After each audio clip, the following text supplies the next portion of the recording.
I was this morning looking at verses, which will be the theme for today, of how personally contacting Krishna is the perfect spiritual path. And the more direct and personal it is, the more effective it is. That's why bhakti is so effective. It's the ultimate personal path, acknowledging that fully that God's a person and finding the ways to connect with Him very personally and directly. And there are a series of verses that I'll read this morning, but just for the japa session, I thought you'd like this one. And it comes at the end of the 5th chapter, the 1st canto, in the discussion between Narada Muni and Srila Vyasadeva.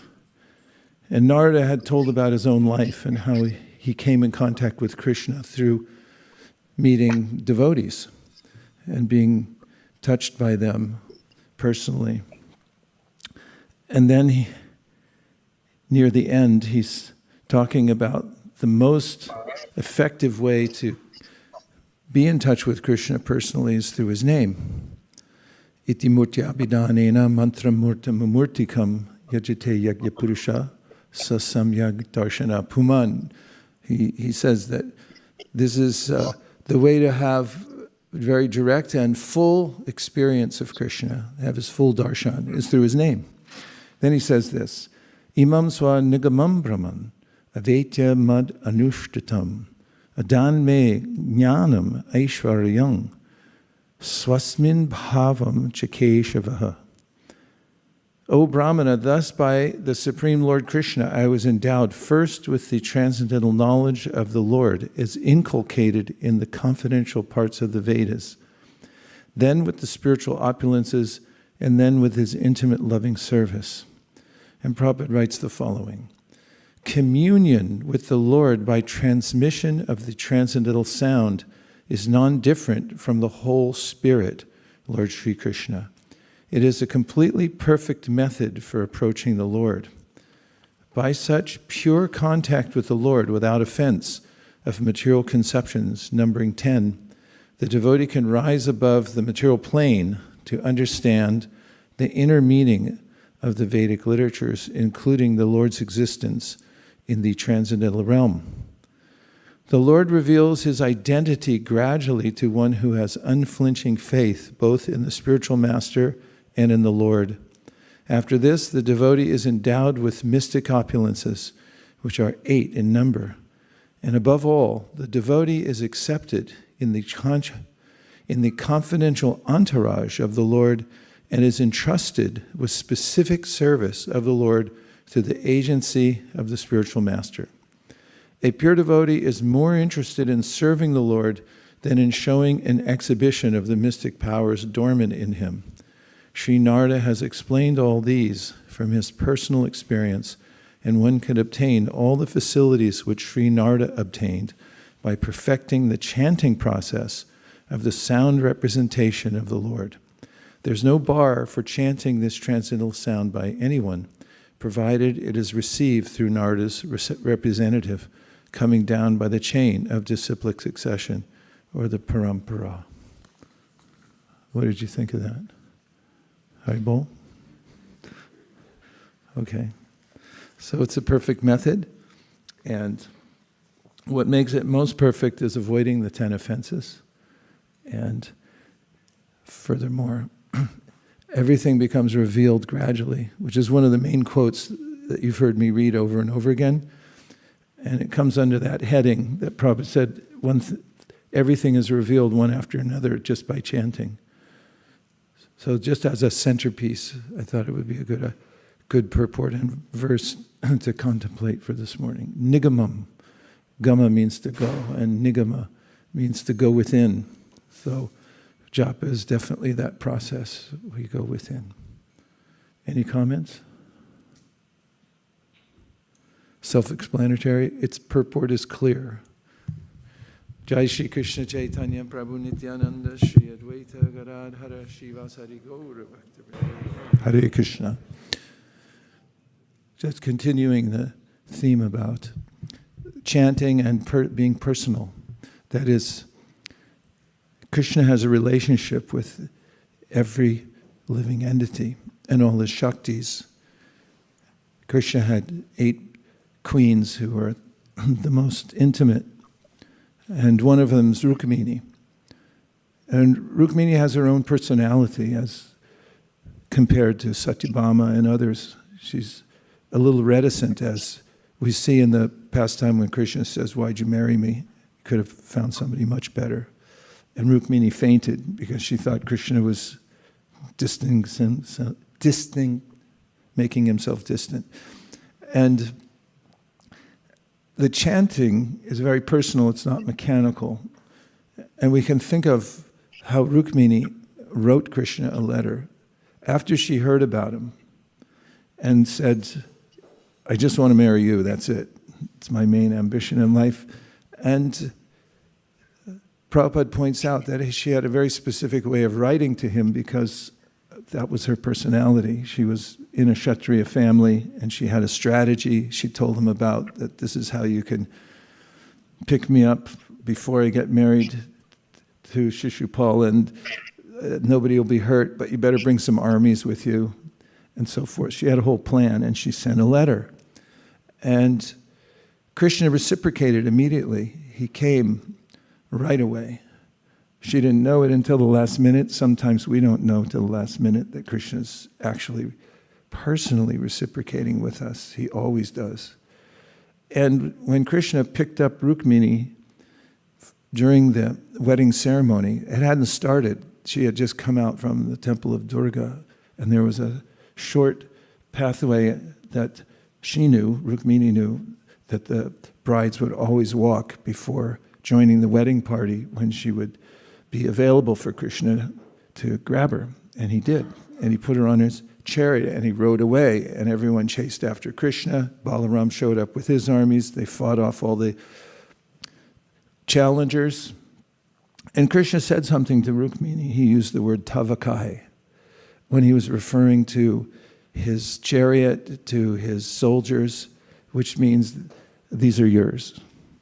In other words, everything that's mine is now yours. It's a very personal thing to say, tavakai. These are your soldiers now.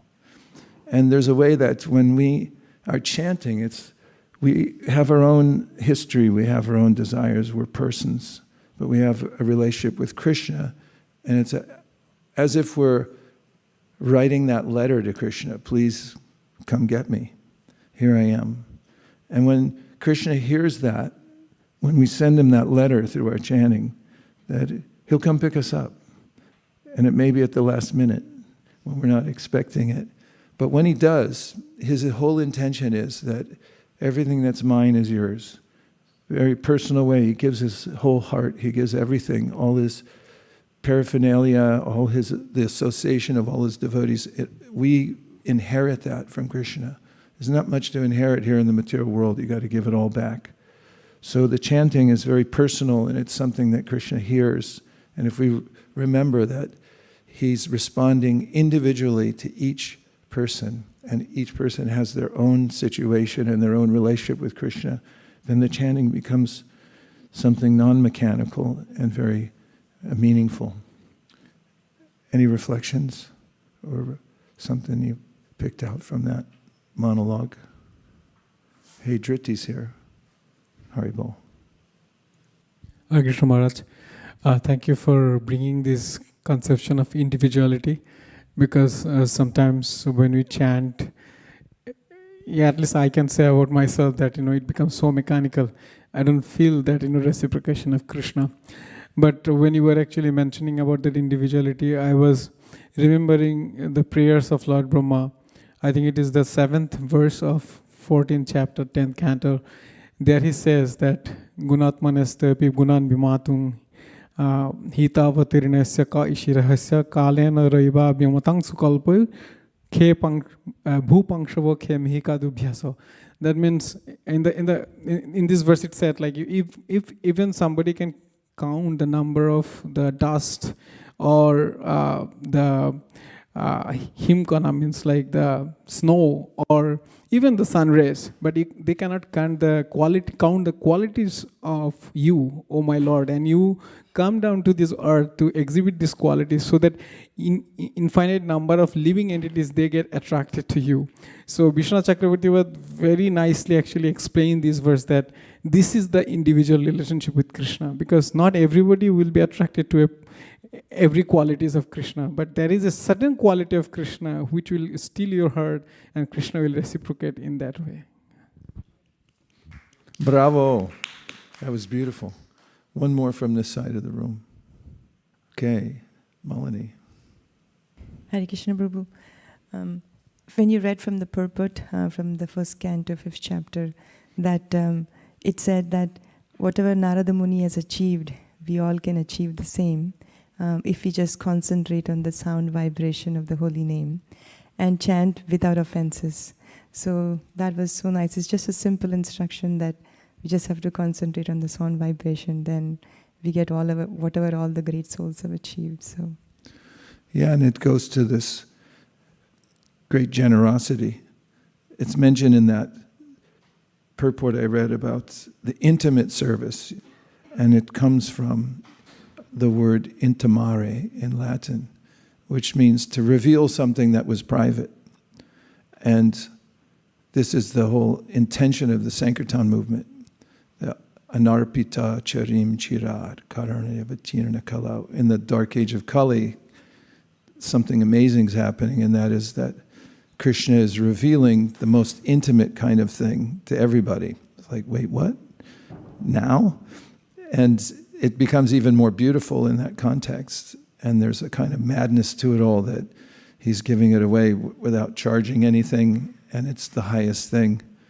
And that it's available to everyone in a simple process that's been distilled into the chanting of Hare Krishna. Thank you very much. Gaur Premanande Haribol. Hare Krishna. We just have a couple more minutes for R&R, reflections and realizations. But make it fast, because we only have like 2 minutes. Bhaktin Kennedy. Hare Krishna. I was reflecting on the story of Rukmini and how when you ask Krishna to change your life in that drastic of a way, and you have to surrender fully. And in the process of surrendering, maybe there's some anxiety, but there has to be patience. And you have to sit through it. You have to go through it to get to the end. And in that patience, in that suspension there, that's when we fully surrender.